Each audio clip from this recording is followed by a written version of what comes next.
Recently I interviewed Brian Fung, a technology reporter for the Washington Post. I asked him a number of questions that focused on the people that would be affected by the recent ruling for net neutrality.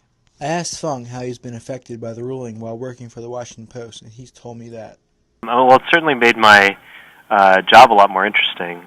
This is a really fascinating policy debate with a lot of implications for American consumers. Brian feels as though these changes are already impacting his job, though. Obviously, the policy itself is still in flux because the FCC is still trying to rewrite the rules on net neutrality.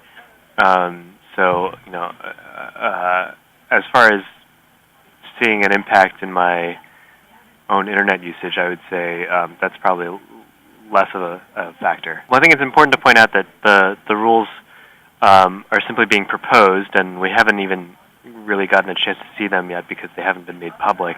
That's not likely to happen until later this month. But based on what's been reported so far, it seems like it's less than what a lot of consumer advocates were hoping for. And many people that I've been talking to on the consumer advocacy side say that the FCC should simply reclassify broadband providers as common carriers under Title II of the Communications Act. Chairman Wheeler has made clear that this week, speaking to the cable industry out in Los Angeles, that he won't hesitate to use the Title II weapon. We're watching this story pretty closely, and anytime that we do cover it, we see a surge of interest in it. I think it's a growing issue, and certainly one that is drawing a lot of people in the general public who see this as an opportunity to organize politically. I asked Brian how he's working to educate others about the new rules put in place.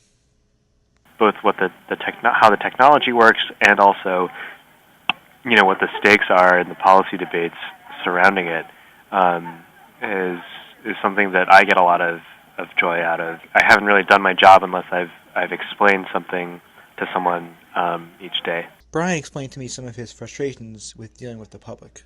I think that there's more that the public could learn about technology and its growing influence over the way that we live our lives. Fung also described for me some of the challenges he faces while trying to educate consumers on net neutrality. Altering behavior, so for instance, changing your passwords. That's something that helps keep you secure as a consumer, something that helps keep the rest of the internet secure and denies an opportunity to hackers and other nefarious agents. Fung feels the public's reactions to the issue is that people are grasping the issue pretty thoroughly, and through other means as well. They're engaging with us on live chats and on Twitter, which gives me a better sense for how it's being received. Trying to understand what exactly could be affected in terms of their daily internet usage. They might be subjected to slower internet, and that kind of engagement I think is really valuable and really useful.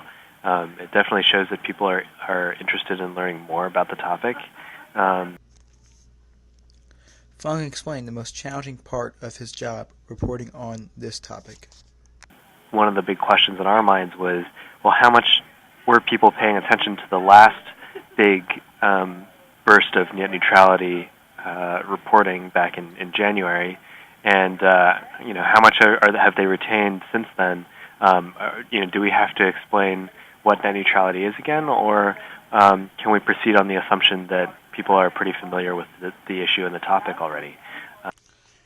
He wrapped up the interview by explaining to me what is next.